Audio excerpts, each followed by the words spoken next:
Ebusuafo me mama kwa ba eba Trends GH. Medical Canada say Trends GH there say won subscribe ya bomode na subscribe. Na turn your notification bell on. Send away all the latest updates energy to be no wo so wo benye bi ahwe. Na me do call Honorable Sarah Adwoa Safo na kache. Na before ye beko nsem no details na nkasa no. Me pese ye hwe nsem no one after the other. E was say you from Genesis to Revelation. Baby may start here, any baby ma ebedu sabre. Na Honorable Sarah Adwoa Safo, or na oye MP for Domin Kwabenya. Or no sooner, or san ye Minister for Gender, Children and Social Protection. Na or no sooner, oye Kennedy e Japan, the baby mama. Yes, the baby mama bakope. Na wo share eye Apostle Kugwe Safo. Or no aso ene eye ne ba. Na we na eye Sarah Adwoa Safo for some time now on Parliament. Na Parliament a onko ni nyina no yanko eye throwback kakra. Mobaka ya eye from 2016 to 2020. Na Sarah Adwoa Safo ono na oye deputy majority leader. Inti na wo hwemu a na boss ene osei Chemesa Bonsu.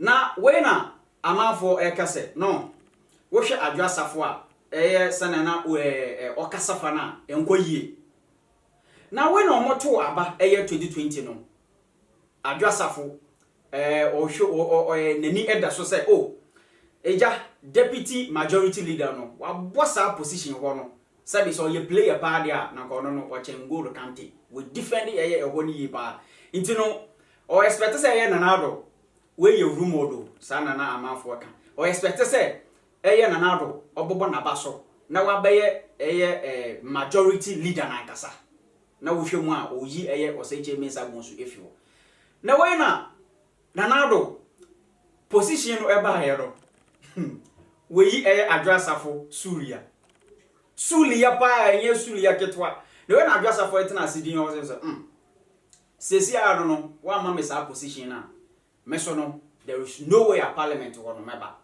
na wohwemu a NDC omon number anase MPs in parliament no omo ye 137. One independent candidate ena NPP so omo 137. Inti wohwemu a eba no voting aspect na numbers no equal. Wulu wa wo belusu 1 vote krampo no etumi how.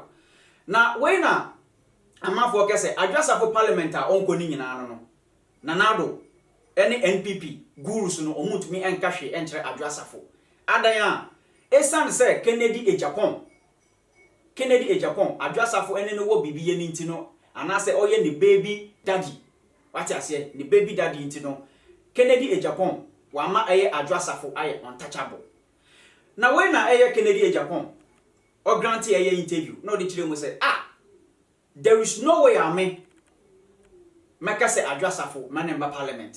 Na another tricking way no say mobaka say sa e-levy vote no bekoso no na is been alleged say some false way impersonation bi ekoso obi call parliament wo hwe Adwoa Safo ni komu eni nani amba obi so ti parliament wa ti Adwoa Safo ne kundwemu a ono so kire say oya Adwoa Safo no way na bloggers any media houses bebre na aka say no we enya Adwoa Safo we enya Adwoa Safo ye hwehwe Adwoa Safo wa ye hwehwe Adwoa Safo aye hu ye wo wan Adwoa Safo e post video on TikTok se se aye hu sana Adwoa Safo oye MP for TikTok constituency na we na ye Ghana phone bebre etwa Adwoa Safo adapa ye pa say how come domi kwa be ya kwa kra ye nsuo kra ye den wo ho light sem enko yie ko parliament na ko kan sem ni bi ma o constituency foa wo de TikTok na wo sheki wo ton rough na we na asem no beto obia no na amafo bebre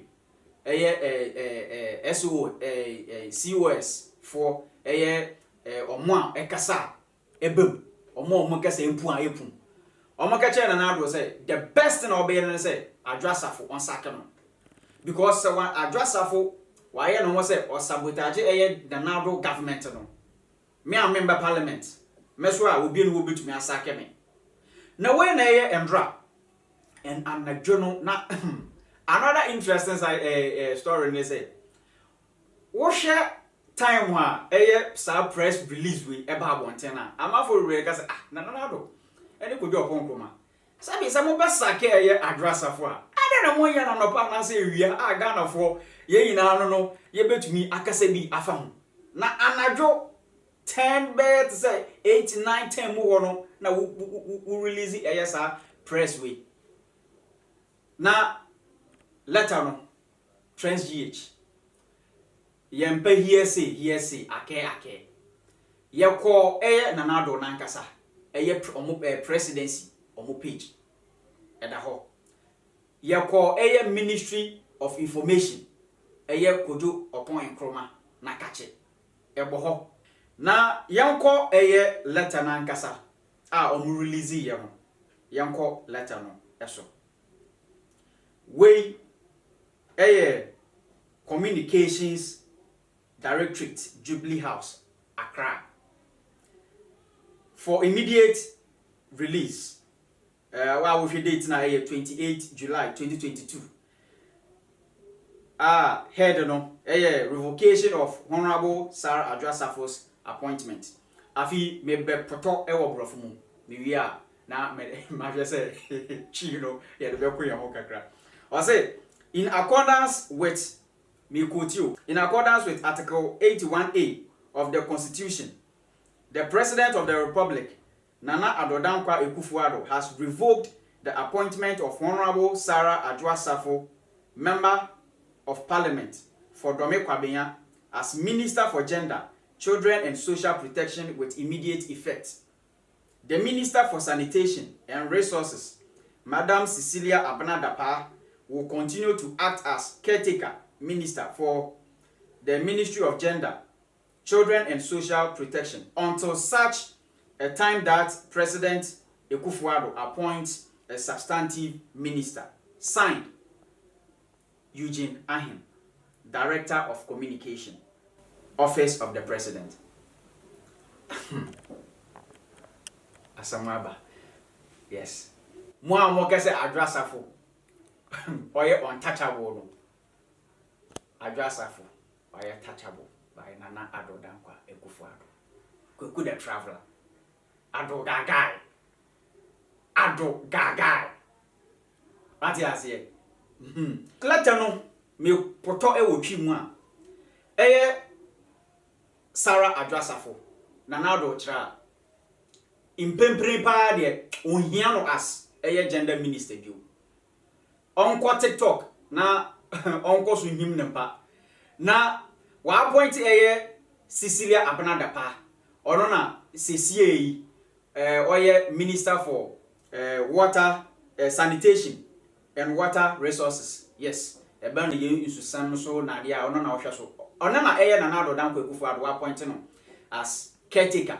Say onhwe ejire onhwe sa ministry no so emai na embrepego no oba appointed the minister obehwe sa asoye no so na we na Parliament House amanfa to amadua kire Adwoa Safo pa nya asam ketwa yehwe videos ni bi we Parliament House wo MPs ni bi kire omadwen say Adwoa Safo onko anasemane onko we before Adwoa Safo sa letter we eba bonte Nana Addo wade apam no yenhwe sa videos na kakra embra. So Speaker, I would like to say one or two. Mr. Speaker, I see the matter to fall within a very extremely short compass, Mr. Speaker. It seems to me we come to a point where, Mr. Speaker, you may have to take a decision by yourself. And the reason, Mr. Speaker, is interpretation of the sea. So all these debates, Mr. Speaker, wouldn't arise. And it's this, Mr. Speaker, it says this, that the Speaker, okay, if the person is absent, without permission in writing, the Speaker, writing of the Speaker, and he is unable to offer explanation to the Parliamentary Committee on Privileges from 15 sittings of the meeting of Parliament. Mr. Speaker, it would appear to me to say that as soon as that critical landmark is hit, the matter resides in the Parliamentary Committee of Privileges. Mr. Speaker, so it is for you really, Mr. Speaker, as far as my understanding is concerned, this matter, to look critically at this. If you decide that, yes, this is what the Constitution says, all these debates, all this argument, Mr. Speaker, it doesn't arise. The matter now rests in your motion. If we accept that the explanation or the critical interpretation of Mr. Speaker, the C is embedded in those few critical words. That seems to me to be the way forward. Because if that is the case, then we wouldn't be arguing, they wouldn't have an opportunity. It is for you, Mr. Speaker, to make the critical decision based on the wording of C. Mr. Speaker, those are my words. It is not the committee's recommendation. So if the committee, does the committee determine that the seat is vacant? No. Some other person is to determine that the seat is vacant. Even, Mr. Speaker, if we are not even going to vote on it, at least we must debate it and examine the reasonableness of the conclusion of the committee. It cannot be that the committee will just meet and then make a recommendation to the speaker. It doesn't say so. It doesn't say a recommendation to the speaker. It says the committee concludes that the person is unable to provide reasonable explanation to the committee. So, Mr. Speaker, we plead that let's follow our own standing orders, which says that a report of the committee must come to us, a recommendation should be made to us, and if a recommendation is made to us, naturally, we must take a decision on the recommendation. Mr. Speaker, on that note, I will urge you to reject his application. Reject his application before you, that a business that you have endorsed and which has been captured on the order paper should be struck out. Mr. Speaker, we urge you to reject the application of the majority leader on this matter. Thank you very much, Mr. Speaker. Yeah. What I can say now, I have listened to you. I'll have to consult the old lady.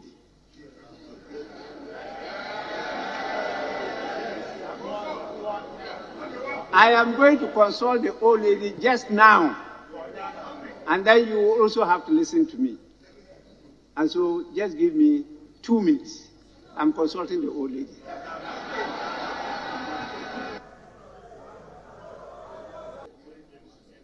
I have consulted the old lady. The old lady has given me an advice, and I think that advice is correct, because the issue raised by the majority leader is both of substantive and procedural law. And I need time to submit to this House a reasoned, written ruling. I cannot, in the haste of today, give you the ruling. In the circumstances, I will urge this House for us to call it a day. You said there was a motive behind. So, because the nation had done a Obiama for a bomb pie, the economy be a year in now Minister of State, MP, to make Kotra Plemo, Panoka Kaya, a somewhere year, Hone, Ashika Cray, Nayes, with the other Fabon Jama. Look at the officer. What do you put here? Maybe I went to Dominican Republic. Now is a Omo Island to Opa. Yeah. And now, me kotna yachimu. And now, cruise wa there na me twa picture. Now me do to Facebook. Who must ask me be try na? Baby. see how the guy is chopping Ghana's money. Sheer display of opulence. Because I say, conference Mina, go for being invited or more high play man is your own family. Ayo. But or the better at the critical moment at Ghana food na because I just for here. Ghana food na a pompa is government or man penny another than akufo-addo in share and then some more the better just say government workers were cut down expenditure amount for salary require cut it down. So now at this point all the salary way by two to go clearly then you want to spite government, and for me that should not be the way forward. Kwame, me, I've always maintained that no matter any differences I work with any member of government. Me as OPK material, Sabio, Kwame,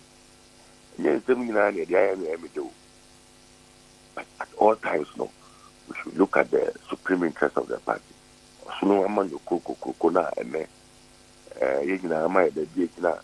The I'm crying to feel honorable, yeah, me bumpy the mobile fan can be doing and frame you picking nano. A year, or snooker craman your corner, so you don't do anything, especially when the elephant in power no, is struggling and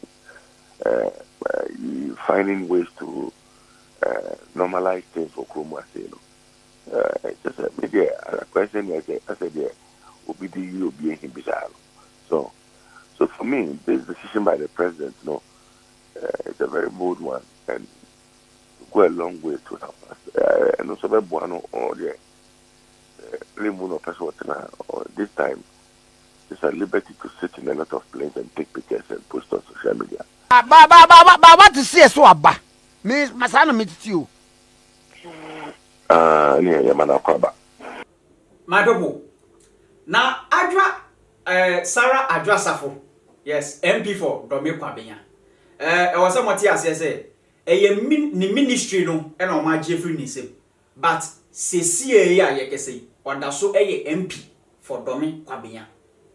Yes, a banner said ministry, one of the Adwoa, but MP, Nedia, or that's so a MP for Domi Kwabenya. Now, when Adwoa Safo, Oboposi, insend me to the Facebook page. Moi mose mensa kimi yo. Nyame enhira mo. Moi mose menda so ntena ho no. Nyame enhira mo. Na Adwoa Safo we throw shade. Na shade we na amafo ekese we ekoma na nado dan ko akufo-addo. Ya ne MPP fo na mose mensa kimi no. Adwoa Safo say me for message we ema mo. O say you prepare a table before me in the presence of my enemies. You anoint my head with oil. My cup runs over. Psalm 23, verse 5. I just have to say, anytime we be a more here will be a more quotation way and come. Now, when I translate, yes or no? Adwoa Safo, eba nisem we dia, we ni na no, we here Ghana for no ye interested. Into no ye call Adwoa Safo or trendy gidi pa ya sam ketwa. Na we na sewa am here. Or say I hope Sarah Adwoa Safo is well. I hope Sarah Adwoa Safo is well. Na aden Sarah Adwoa Safo aden no ho fa na. And we obi a reply said she is drinking Milo and egg this morning.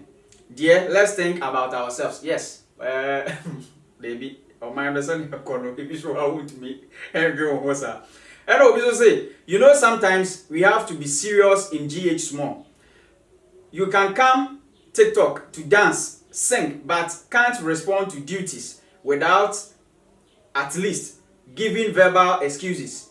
If you fight with your party, do you have fight with Ghana? Well, Obizo say, now you get your spelling correct. Good morning, sister Sewa. Oh.